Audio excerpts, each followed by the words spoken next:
Ganhou ou perdeu, Pedrosa? Ganhou. Ganhou, gente, do Boa Vista. A equipe tem uma semana livre agora para preparar para a estreia do Brasileirão. Fernanda já? Vai começar em março esse ano. E o Vasco vai pegar o Santos. Do Neymar. Cadê? O Vasco faz os últimos ajustes para a grande estreia no Campeonato Brasileiro. No sábado, a equipe fez um jogo-treino contra o Boa Vista e venceu por 2-1 com gols de Sforza e Payet. Mas o destaque não foi só a vitória, e sim a volta de Adson por um jogo inteiro. Essa foi a primeira vez que o atacante foi a campo após 7 meses. O jogador está fora desde o ano passado após passar por cirurgia. A previsão era de que Adson retornasse no final de 2024, porém ele teve complicações na recuperação. Na última semana, o atleta participou das atividades com o elenco principal pela primeira vez, após a cirurgia, e não se queixou de dores.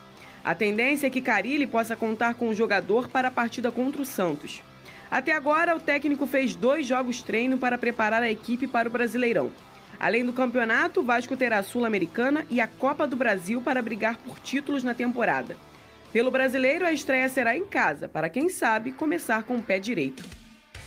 Muito bem, o Lucas Pedrosa e o Adson, 7 meses depois, tudo ok? Sim, o Adson teve um problema na tíbia no ano passado, né? A expectativa era que em janeiro ele já tivesse à disposição, mas ele sentiu o incômodo da placa que ele colocou para correção do problema na tíbia e isso atrasou a recuperação dele. E ele, obviamente, voltou aí com a equipe, está um pouquinho mais forte, inclusive fisicamente. Claro que ainda não está no seu 100%, jogou 15 minutos, depois jogou mais 15 minutos para poder se adaptar. E a tendência é que ele tenha alguns minutos na partida contra o Santos no próximo domingo, em São Januário, a estreia do Vasco. O Vasco vem atuando com um time titular, digamos assim, com mudanças, inclusive, no seu meio-campo. Ele tem usado, no caso, foi o Daniel Fusato, porque o Léo Jardim sentiu dores no joelho, mas ele não deve ser o problema para a partida Isso contra o Santos. Isso contra o Boa Vista, Exato, né? Esse último jogo aí. Paulo Henrique, o João Vitor e o Lemos, utilizado como titular, deve ser titular na partida contra o Santos. Na lateral esquerda, o Lucas Piton. Hugo e a novidade, o Souza, que não estava nem sendo tão utilizado dentro do Campeonato Carioca, vem jogando como segundo volante. Eu não gosto, tá? Por Acho quê, errado, Pedrosa? porque, na minha visão, o Vasco tem que ter um jogador de transição e velocidade. O Souza, se fosse para colocar na cabeça do Carille, isso não quer dizer que ele está treinando mal não, tá? Mas eu acho que pro encaixe do time não é a melhor opção. Souza, para mim, se for colocar ele, coloca como primeiro volante, porque ele é mais lento, porque ele tem mais dificuldade, ele tem até um passe bom, mas ele não é aquele cara de transição e velocidade. Então o Vasco vai ficar um time lento, que é uma das coisas que, para mim, não pode acontecer dentro do futebol brasileiro, que hoje tem intensidade. Mais à frente, o Coutinho ainda está voltando de lesão também, então está se preparando para jogar contra o Santos, mas não está 100% ainda. Então ele tem utilizado o Nuno, tem utilizado o Lloyd, tem trocado também com o Ryan. Foi bem o Nuno contra o Boa Vista? Foi bem, ele é muito inteligente. Ele é muito né? inteligente. Mas, de fato, o Vasco conseguiu vencer o jogo mesmo no segundo tempo. Quando o Sforza, que também tem treinado bem, inclusive até dando a volta por cima no Vasco, porque ele era um jogador descartado, jogador que o Vasco estava tentando negociar e que não descarta a negociação, mas ele tem voltado a treinar muito bem. Então, e o Verratti lá na frente. Os jogos treinos, Fernando, para mim são só testes mesmo, não serve para muita coisa, assim, é mais para você preparar a equipe, porque a motivação de quem vai jogar contra o Vasco é totalmente diferente dos próprios jogadores vascaínos. Mas é interessante. É interessante. E só uma informação que é muito importante a gente dar aqui também, que o Ryan está acertando já a sua renovação. Vai ser um contrato até o fim de 2026 com o Vasco da Gama, ele que tinha contrato até o fim de 2025, mas a tendência, a grande chance, é muito provável que aconteça já uma venda do Ryan no meio do ano, que é a bola da vez para ser vendido, não só pelo Vasco da Gama, que precisa de dinheiro em caixa, está dentro do orçamento, mas também pelo próprio Ryan, que tem vontade de jogar no futebol. Não é ele que o John é apaixonado? É ele. Inclusive teve proposta, mas o negócio não andou. O John Textor é apaixonado pelo Ryan. Qual foi? Era o Mateuzinho também que ele era apaixonado, do Corinthians. Né? O Wesley também, ele falou do Wesley. Ele falou do Wesley também. Muito bem. Meu Deus do céu, o Vasco que vai encontrar o Santos na estreia do Brasileirão. Põe na tela aí, preste atenção. Rubro Verdes. Bora falar agora sobre o Vasco, que vai mandar o jogo contra o Palmeiras fora de São Januário. A partida será marcada por uma Mega Rincha. E a ideia ou a decisão tem tudo a ver com a questão financeira. O Vasco está de olho na possibilidade de uma arrecadação bem grande no estádio com capacidade para 70 mil pessoas e que tem muitos palmeirenses e vascaínos morando no Distrito Federal. A expectativa é de que a grana seja suficiente, por exemplo, para ajudar com uma série de pequenas contas que o Vasco tem a pagar. Uma delas, R$ 500 mil para melhorias em relação à iluminação de São Januário. Essa tinha sido uma exigência da Conmebol, até para que o Vasco pudesse mandar suas partidas de Sul-Americana. Esses R$500 mil em meio a uma série de contas que o Vasco tem de pagar seriam bem complicados. Com a transferência do jogo para o Mané Garrincha e uma expectativa de lucro bem superior ao de São Januário, especialmente por causa da capacidade do estádio e pelos preços que serão bastante elevados, o Vasco tomou essa decisão.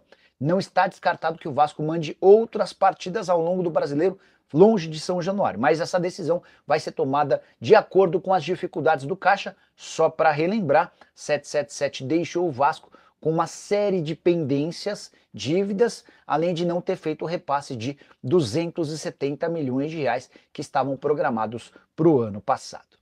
Bora registrar a sua opinião. Hora de falar sobre o São Paulo, sim. O tricolor assinou um memorando de entendimentos com Evangelos Marinax. Passo super importante para que o contrato de parceria nas categorias de base seja oficializado. Mas é importante contar que esse memorando de entendimentos nem prevê multa em caso de rompimento. Se o São Paulo ou o Marinax não concordarem com algum dos próximos movimentos, pode haver a rescisão sem ônus. De qualquer forma, esse documento assinado entre as partes abre a perspectiva de um acordo até a metade do ano. O São Paulo e o Marinax já trabalhavam em cima de uma parceria desde julho do ano passado. Ainda existem alguns pontos importantes a serem debatidos. Na manhã dessa segunda-feira, conversei com um dirigente tricolor que me falou o seguinte, abre aspas, não há multa entre as partes em caso de rescisão, mas a partir desse memorando, vamos discutir governança, aprovações e uma série de pequenas possibilidades. São detalhes que ainda impedem o acordo, mas coisa tem caminhado bem, fecha aspas. São Paulo e Marinax estão assinando um contrato muito grande, que vai envolver US$100 milhões, aporte feito ao longo de 5 anos. Marinax vai ter direito a um percentual na sociedade com Cotia ou por Cotia. E também todas as vendas de atletas formados pela base do São Paulo terão participação nos lucros para o magnata grego. E esses detalhes precisam ser todos equacionados antes da assinatura definitiva do contrato.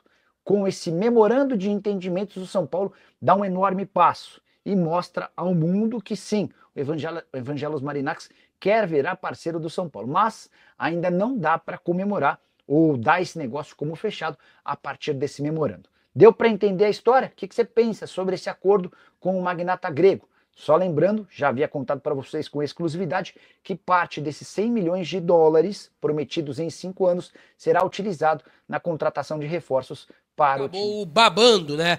Acabou indo pro ralo, podemos dizer assim. Cara, é uma perca gigantesca, né? Porque eu via no Marinax, né? Enxergava no Marinax a possibilidade dele conseguir fazer uma boa gestão no Vasco e conseguir reerguer a equipe que é gigantesca no cenário brasileiro e mundial. E acabou que, se realmente isso aí se confirmar e o Vasco não fechar com o Marinax, a situação acaba ficando muito difícil para o gigante da colina. Agora, mais um jogador que foi falado, foi especulado na equipe do Vasco é em relação a Daverson, né? O Daverson, digamos assim, ele é o cara que é o principal nome da janela para a equipe do Fortaleza, que identifica que precisava de um camisa 9 para a temporada. E aí o Daverson, ele não é titular absoluto na equipe do Atlético Mineiro, do técnico Cuca, né? Tem o Hulk, tem o Rony, tem vários atletas ali na frente, mas o Cuca enxerga o Daverson como um cara muito importante para o elenco, né? Para o time do Atlético Mineiro, até mesmo saindo do banco de reservas, é um reserva que ajuda bastante.